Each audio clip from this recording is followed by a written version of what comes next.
The Alibay hype mas lalong umingay dahil sa sorpresang pagbisita. Family vibes sa set. Derek Lauren Jogi at Bella Padilla. Todo suporta kay Kim. Simpleng kainan lang, pero naging viral Kim Pao scene sa Cebu. Paolo Avellino, mysterious moves sa restaurant scene ng Kim Pao. Tara, kwentuhan muli tayo.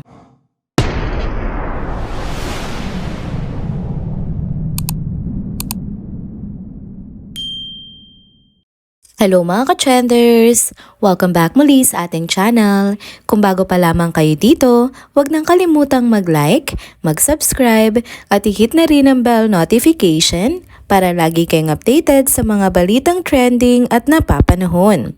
Grabe mga ka-trenders!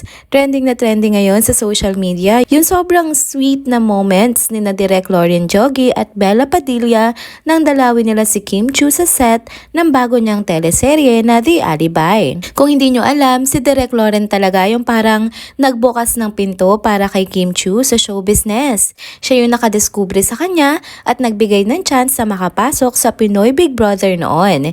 Simula pa lamang, naging parang tatay-tatayan na siya ni Kim Chiu. Laging nandyan para mag-guide, magbigay ng advice at sumuporta sa bawat hakbang ng karera niya. Kaya naman tuwing nakikita sila, ibang level talaga yung connection at emosyon. Si Bella naman, ibang klase din ang friendship na nabuo nila ni Kim Chiu. Hindi sila nagkasama sa projects ni Kim. Ang totoo, nakita lang sila sa isang party.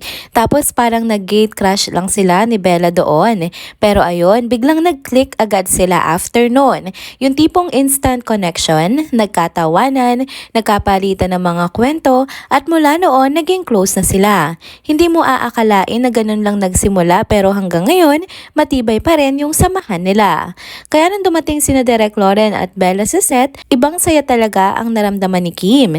Picture this, mainit ang ilaw sa set, busy ang mga crew sa paligid pero na makita niya sina Direk at Bella, parang tumigil yung eksena. Nilapitan nga siya ni Bella at mahigpit ang yakap niya sa dalawa. Yung tipong parang matagal na silang hindi nakita. Kita mo yung ngiti niya na hindi mapawit, yung mga mata niyang medyo naglow dahil nga sa tuwa. Ganon din si Bella. Nakaakbay at nakangiti rin siya kay Kim, yumakap din siya kay Kim at halatang proud na proud makita yung kaibigan niyang ang daming ginagawa pero still so full of sunshine and energy. At timing na timing pa kasi lately may pinagdadaanan nga si Kim pagdating sa relasyon niya sa mga kapatid niya, 'di ba? Kaya imagine mo na lang, sa gitna ng pagod sa taping at personal issues, bigla may dalawang taong sobrang mahalaga sa'yo na dadalaw at magbibigay sa'yo ng lakas. Grabe talaga yung moral support na dala nila sa kanya. Kaya marami namang netizens ang napareact sa eksenang ito.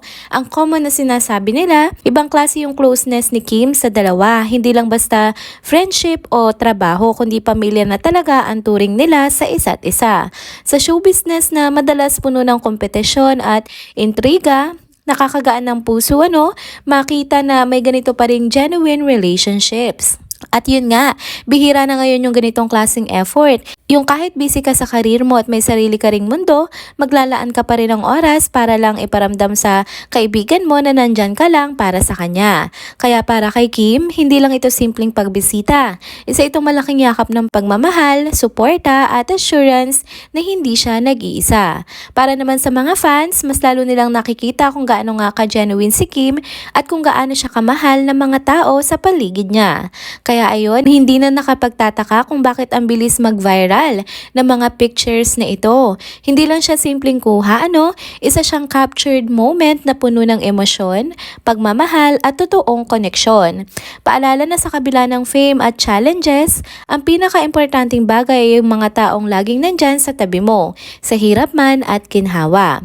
Next topic naman tayo mga ka-trenders. Grabe, usap-usapan din ngayon sa social media ang pagtitrend ng upcoming serye na The Alibay. Kahit hindi pa nga nagsisimula, ramdam na ang excitement ng mga fans. Trending na agad ito sa Pilipinas na may libo-libong posts at bawat update ay inaabangan na parang countdown sa isang malaking event. Halatang marami na nga ang naghihintay at curious kung ano ba magiging takbo ng kwento nito. Kasabay nga ng init ng hype hype, may dagdag kilig na intriga na nangyari nga nitong mga nakaraang araw.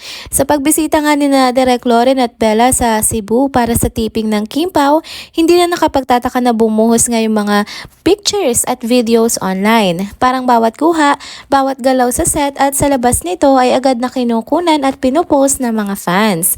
At syempre sa isang fandom na sabik at maalam, walang kahit may liit na detalye ang makakalusot. Isa sa mga pinag-usapan ay isang video na mabilis nga na kumalat. Yung setting ay isang cozy na restaurant na may modernong interior.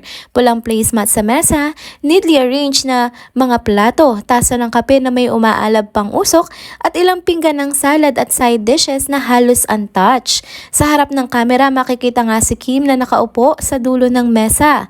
Nakarelax lang, nakangiti at tila nag-e-enjoy sa kwentuhan kasama ang grupo niya. May suot pa siyang simpleng sleeveless top, fresh looking at parang walang kapaguran kahit galing sa taping. Sa kabilang banda, pansin ng lahat ang isang tao nga sa tapat niya, si Paolo.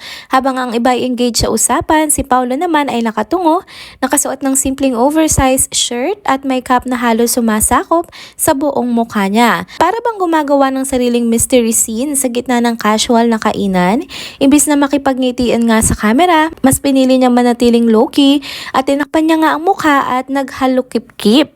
Reaksyon ng mga fans, hati pero parehong puno ng kilig at curiosity. May mga nagsabi na para bang nagpapamiss talaga si Paolo.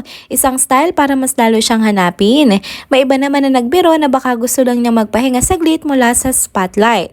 Pero sa totoo lang, kahit anong dahilan, mas lalo lang itong nadagdag sa intriga at saya ng mga supporters. Sa kabuuan nga ng komento, halata na sobrang engaged ang fandom. Yung iba aliw na aliw sa pa-mysterious effect ni Paolo. Yung iba naman ay mas lalong nasabik sa susunod na pasilip ng Kim Pao mula sa set ng The Alibay. Isipin mo, simpleng kainan lang sa isang restaurant sa Cebu pero naging usap-usapan na nationwide. At simula nga kahapon, trending pa rin ang The Alibay coming soon.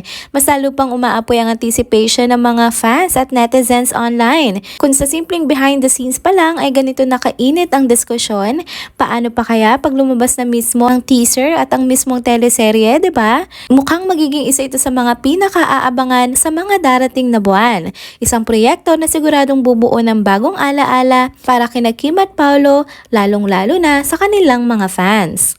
And there you go mga ka-trenders, dito na po muna nagtatapos ang ating isa na namang trending video update. Salamat sa inyong pagsubaybay at pagsama sa akin hanggang sa dulo ng video na ito. Pero bago kayo umalis, huwag niyo pong kalimutang mag-like, mag-comment, mag-subscribe at i-hit na rin ang bell notification para lagi kayong updated sa mga balitang trending at napapanahon. Kita-kits po sa susunod na video. Paalam!